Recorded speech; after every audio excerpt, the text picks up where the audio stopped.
We provide you the platform to turn your dreams into reality. Give wings to your aspirations with KR Mangalam University. Israel और Iran के बीच जबरदस्त युद्ध छिड़ा है। आसमान से गिरती मिसाइलें, आग के गोले, गिरते मकान, सड़कों पर लाशें बयां कर रही है कि ये जंग कितनी खतरनाक है। ईरान के इजराइल पर किए गए मिसाइल हमले की जद में अब अमेरिका भी आ गया है। ईरान ने सीधा अमेरिका के दिल पर बम गिरा दिया, जिसके बाद ये लड़ाई और भयानक हो गई। इजराइल के साथ जंग में दुनिया के सबसे ताकतवर देश अमेरिका की एम्बेसी पर ईरान की मिसाइलें जा गिरी, जिससे उसे काफी नुकसान पहुंचा। एम्बेसी पर हमले का मतलब है किसी देश पर हमला, यानी ईरान ने इजराइल के साथ लड़ाई में अब अमेरिका पर भी बम गिरा दिया। अब सवाल उठता है कि क्या किसी देश की एम्बेसी को निशाना बनाया जा सकता है? क्या ईरान ने जानबूझकर अमेरिका पर हमला किया, और वो भी तब जब ट्रंप भी लगातार युद्ध पर बयान दे रहे हैं?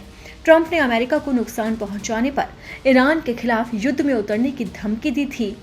क्या इस जंग में अब नया खेल शुरू हो गया है? इन सवालों के जवाब को समझने के लिए एम्बेसी के नियमों को जानना बेहद जरूरी है। हर देश में दूसरे देश का दूतावास बनाया जाता है। जिस क्षेत्र में वो दूतावास होता है, वो पूरा इलाका उसी देश का होता है। उदाहरण के लिए, जैसे इजराइल में अमेरिका का दूतावास है, तो वो पूरा इलाका अमेरिका का है। और अब जब दूतावास पर हमला हुआ है, तो मतलब है कि अमेरिका को चोट लगी है। अब समझते हैं कि दूतावास के अधिकार, और फिर जानेंगे कि उनकी सुरक्षा कैसे होती है। दूतावास दो देशों के बीच राजनयिक संबंध स्थापित करने और बनाए रखने में महत्वपूर्ण भूमिका निभाते हैं। दूतावास अपने नागरिकों को काउंसलर सेवाएं प्रदान करते हैं, जैसे पासपोर्ट जारी करना, वीजा जारी करना और कानूनी सहायता प्रदान करना। दूतावासों को कुछ विशेषाधिकार प्राप्त होते हैं, जैसे कि स्थानीय कानूनों से छूट। दूतावास अपने कार्यों को बिना किसी अनुचित हस्तक्षेप के कर सकते हैं। ये विशेषाधिकार असीमित नहीं है, कुछ मामलों में स्थानीय कानूनों के अनुसार सीमित हो सकते हैं। अब आपको बताते हैं दूतावासों की सुरक्षा के नियम। दूतावासों को सुरक्षा और गोपनीय बनाए रखने के लिए विशेष उपाय करने होते हैं। अपने परिसर की सुरक्षा, राजनयिक संचार की सुरक्षा और संवेदनशील जानकारी की सुरक्षा शामिल है।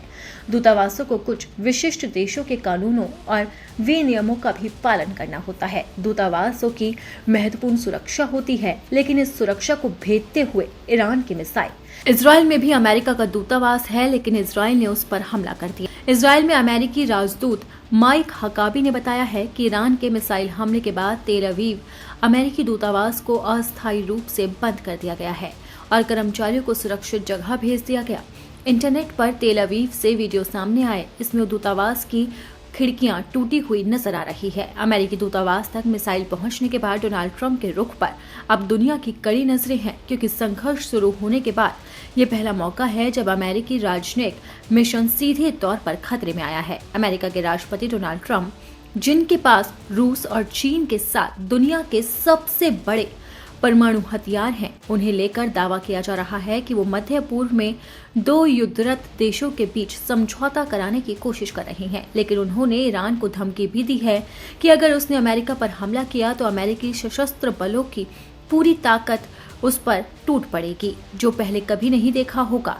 अब इस धमकी के बीच ही ईरान की मिसाइल सीधा अमेरिका की एम्बेसी पर गिर पड़ी है। अब देखना होगा कि ट्रंप इसके बाद क्या एक्शन लेते हैं।